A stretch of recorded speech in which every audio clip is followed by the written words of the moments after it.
kita ini bakal ada hadiah ya untuk pertanyaan terbaik. Jadi mungkin teman-teman yang masih malu-malu yang bertanya, langsung aja cus bertanya, siapa tahu nanti, akan ada nanti teman-teman bisa jadi hadiah ya, untuk pertanyaan terbaik. Oke, ini saya akan membacakan untuk pertanyaan pertama, yaitu Kak Farijal Surya. Oke, dari Kak Farijal. Saya Farijal, mohon izin bertanya, Kak. Saya pernah membaca di salah satu sumber yang ada di internet bahwa di Dieng ini ada kebiasaan karing dan ada kebiasaan lain seperti saat menerima tamu biasanya akan diajak langsung ke dapur perapian untuk dengan atau menghangatkan diri di depan tungku sampai kakinya mongen atau menghitam karena selalu kena panas api. Pertanyaan saya adalah, apa sih tujuan dari kebiasaan-kebiasaan tersebut dan filosofi apa yang terkandung di dalamnya? Terima kasih. Oke, terkait itu ya tentang karing dan api-api di depan tungku api itu. Jadi contohnya prakteknya juga kayak sekarang ini saya lagi dinginan kan. Ini kayak rasanya kayak pengen, iya emang pengen keluar terus kena sinar matahari itu. Ya karena emang dingin. Ini dingin sampai tulang juga nih agak dingin. Jadi kalau misal di dalam kamar terus atau di dalam ruangan terus, itu emang badannya emang dingin, kayak gerah. Jadi begitu di dalam terus kayak pengen karing, terus kalau nggak nyalain api buat menghangatkan badan, tangan, terutama tangan ya, karena emang tangan sensitif banget dari dingin. Soalnya kalau badan kan udah sedikit pakai baju, jadi tangan, terutama tangan sama kaki. Kalau misal di luar sekarang lagi panas ya, jadi nggak perlu nyalain api buat penghangat, jadi bisa keluar, yang penting kena sinar matahari sedikit, nanti hangat. Kalau misal mendung itu biasanya jam 2 sore atau jam 3 sore udah mendung itu, biasanya udah pada ngidupin api, kalau enggak, kalau yang sekarang itu yang baru, model baru itu pakai kompor gas itu penghangatnya pakai kompor gas, pakai gas, terus nanti didesain biar buat penghangat ruangan. Jadi itu sih paling intinya ya buat ngangetin diri, bukan intinya buat itu ngangetin diri sih. Kris Nugroho. Oke, dari Kak Kris Nugroho, izin bertanya, apakah lokasi strategis dari kawasan Dieng tersedia area edukasi dan pemberdayaan masyarakat untuk pengembangan bisnis pariwisata? Atau mungkin boleh ya sharing kalau di Dieng ini terkenal produk UMKM-nya apa sih gitu. Boleh silakan dari Kak Arianto terlebih dahulu. Oke, terima kasih pertanyaannya, Kak. Untuk UMKM-nya tersendiri yang terkenal di sini adalah Carika. Carika itu buah seperti buah pepaya tapi nggak pepaya. Dan itu hanya ada di Dieng, di dataran tinggi Dieng. Dan itu bisa menjadi oleh-oleh bahwa kalau kita dari Dieng, pasti oleh-olehnya Carika seperti itu, Kak. Itu mau dulunya itu olahan apa? Rumahan, sekarang udah ada produksi, ada yang dari pabrik khusus pengolahan itu dan tersebar di mana-mana. Kalau kendiang oleh-olehnya pasti Carika itu, Kak. Buahnya unik seperti itu, Kak. Ya itu sih menurutku. Mungkin ada nambahan teman-teman dari dia. Setahu aku Karika. Soalnya udah berapa kali keliling ke teman-teman UMKM di sana. Uh, Yang penjualnya asli. Dan terkait pemberdayaan wisata itu ada semacam tim organisasi buat meningkatkan wisata juga. Itu ada salah satu namanya Taman Selendra, itu tim ekspedisi buat jadi tim ekspedisi nyari bekas-bekas arca yang ada di gunung-gunung, bukit-bukit, itu bekas-bekas kan masih banyak yang belum ditemukan ya, kayak misal arca-arcanya, terus batu-batu dari pecahan-pecahan candi itu juga masih banyak yang belum ditemukan. Itu ada tim ekspedisinya. Kemudian buat UMKM di Dieng, buat oleh-oleh khas Dieng itu ada, ya bener, Karika. Terus ada lagi terong Belanda, kemudian kentang Dieng.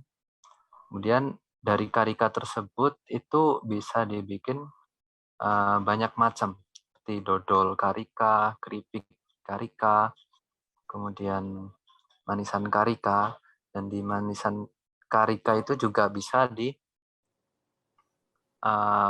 lagi menjadi keripik. Oh ya, keripik. Kemudian terong Belanda. Terus untuk lainnya ada kopi. Kopi yang menarik lagi itu ada kopi petani lereng Dieng ya. Saya menyebutnya petani di lereng Dieng. Tapi nanti di tulisan kopinya itu masuk ke kopi Dieng sih. Itu ada di Desa Tambi. Dapat 2 festival budaya yang diselenggarakan di Dieng. Namun karena pandemi sekarang ini pasti sangat sulit untuk menyelenggarakannya seperti sebelum pandemi. Lalu bagaimana nih alternatif yang ditawarkan Dieng untuk para wisatawan yang ingin mengikuti atau merasakan festival budaya tersebut? Oh ya, untuk itu festival Dieng ya, Dieng Culture Festival pada awal pandemi tahun berapa berarti? 2020 ya. 2000 yang terakhir kan 2019 yang masih diadakan. Kemudian pas 2020 itu lewat virtual. Jadi masih tetap diselenggarakan tapi lewat virtual. Kemudian untuk pencukuran rambut gimbalnya juga masih diadakan, masih ada beberapa anak yang diikut sertakan dalam festival itu yang dicukur. Terus untuk menikmati dari festival tersebut biasanya pada nonton di media yang udah disediakan oleh panitia di YouTube atau media lainnya. Untuk tahun ini kayaknya ada, cuman sekitar kemarin kan harusnya Agustus, tapi tahun ini kayaknya ada di bulan Oktober pertengahan nanti. Cuma nanti saya share lagi infonya terkait Dieng Culture Festival virtual. Wisata yang kembali dibuka ya di masa pandemi ini, rencananya apa sih mungkin dari perspektifnya Kak Ari atau dari Kak Aji ataupun dari Kak Julian sendiri ya, rencananya mau seperti apa? Mungkin ingin mengarahkan para wisatawan lebih ke wisata edukasi ataupun wisata alam atau wisata sejarah, bagaimana nih? Dan bagaimana juga cara kayak mempromosikan pariwisata yang ada di Dieng? Mungkin boleh dari Kak Arianto. Oke, terima kasih. Selamat siang. Oke, selamat siang lagi. Oke, untuk terkait promosi, pasti udah sering promosi. Biro Travel udah nunggu kapan wisata dibuka dan bebas. Dan saat ini, Dieng sudah buka. 3 kawasan strategi nasional di Jawa Tengah, Dieng, Puskesmas Songo, dan Borobudur sudah buka. Itu sebagai wisata percontohan. Jadi lihat evaluasinya tiap minggu. Kebetulan kemarin evaluasi masih bagus untuk penerapan protokol kesehatan dan wisatawan boleh berkunjung ke sana. Bus besar udah pada naik, artinya wisata udah mulai kembali normal.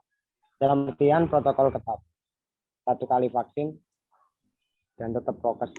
Yang penting syarat wisata ke Dieng saat ini 1 kali vaksin karena masuk kawasan strategis pariwisata nasional KSPN Kak, gitu Kak. Yang penting protokol kesehatan. Untuk promosi, pasti teman-teman medsos nggak akan berhenti untuk promosi wisata yang ada di Jawa Tengah. Aku yakin itu, Kak. Oke, gitu, Kak, menurut saya, Kak. Oke, kalau dari Kak Aji, Untuk promosi dan ini ya, gimana tadi untuk daya tarik wisata, gimana caranya untuk menarik wisata gitu ya. Itu dari saya sendiri ada sebagian wacana itu bukan hanya untuk mengunjungi wisata saja. Jadi di Dieng masih banyak pengalaman-pengalaman yang harus diketahui untuk wisatawan tertentu sih ya, misalnya seperti mencari tahu tentang cerita-cerita Dieng, sejarah Dieng. Kemudian ada lagi wisata pawon, bermasyarakat dengan orang Dieng, wisata pawon. Kemudian ada lagi pertanian Dieng. Jadi pertanian Dieng itu wisatawan juga bisa ikut mengikuti atau berkunjung ke ladang-ladang pertanian di Dieng, bagaimana cara menanam kentang, sayuran-sayuran, dan lain sebagainya. Kemudian untuk iklan promosi, ya benar kata Kak Arianto, itu udah banyak sih untuk yang mempromosikan wisata-wisata Dieng. Cuman yang saya promosikan di sini, pengen mempromosikan gimana orang itu kalau ke Dieng tidak hanya menikmati wisata dan alamnya saja, tapi mencari tahu, itu experience tentang budaya cerita tentang Dieng. Kalau dari kita, tim Explore Wisata Dieng, lebih mengedepankan untuk dokumentasi di tiap-tiap destinasi wisata yang kita kunjungi. Jadi semakin banyak kita posting destinasi yang kita kunjungi, makin banyak rasa penasaran orang-orang yang melihat kan. Jadi ya itu, perbanyak dokumentasi ya. Jadi pertanyaan terakhir ya untuk di sesi Q&A ini, DCF akan ada lagi nggak ya untuk tahun depan? Oke, mungkin ada yang tahu dari Kak Julian atau Kak Aji? Untuk DCF, ya tadi ya tuh Kak Arianto yang paham tuh soal-soal dengan pemerintahan, per festivalan. Oke, silakan Kak Arianto. Halo Kak, kebetulan saya salah satu panitia DCF sejak 2016 sampai 2019. Saya bergabung dengan teman-teman yang Pandawa dan semua festival, beberapa festival di Jateng, meskipun merayakan nasional atau enggak, kebetulan ikut gabung. Jadi untuk masalah festival harus ada adaptasi baru sih. Kemarin kan kebetulan Jazz Bromo yang diselenggarakan minggu lalu tanggal 25 itu berjalan sukses dengan protokol ketat. Artinya semua sudah vaksin 2 kali, bahwa surat rapid antigen, penonton dibatasi cuma 25% dari kapasitas utama, dan sukses lancar. Dan itu bisa menjadi percontohan untuk event-event festival yang akan datang. Jadi nanti kelas festival akan menjadi premium, Kak. Dalam artian mahal tapi tetap berjalan, atau murah tapi nggak berjalan. Seperti itu. Murah tapi tanpa penonton, mahal tapi tanpa penonton. Ya itu nanti akan lebih tertata lagi seperti itu. Jadi bukan masalah murah mahalnya, karena kesehatan kita adalah yang utama. Kesehatan pengunjung adalah yang utama. Jadi perlu adaptasi untuk sebuah festival-festival yang akan terselenggara di Indonesia. Seperti itu menurut saya. Masalah DCF tahun depan ada enggak, tergantung pandemi ini. Pasti insya Allah ada. Yang penting udah vaksin semua. Amin, sehat. Gitu, menurut saya gitu.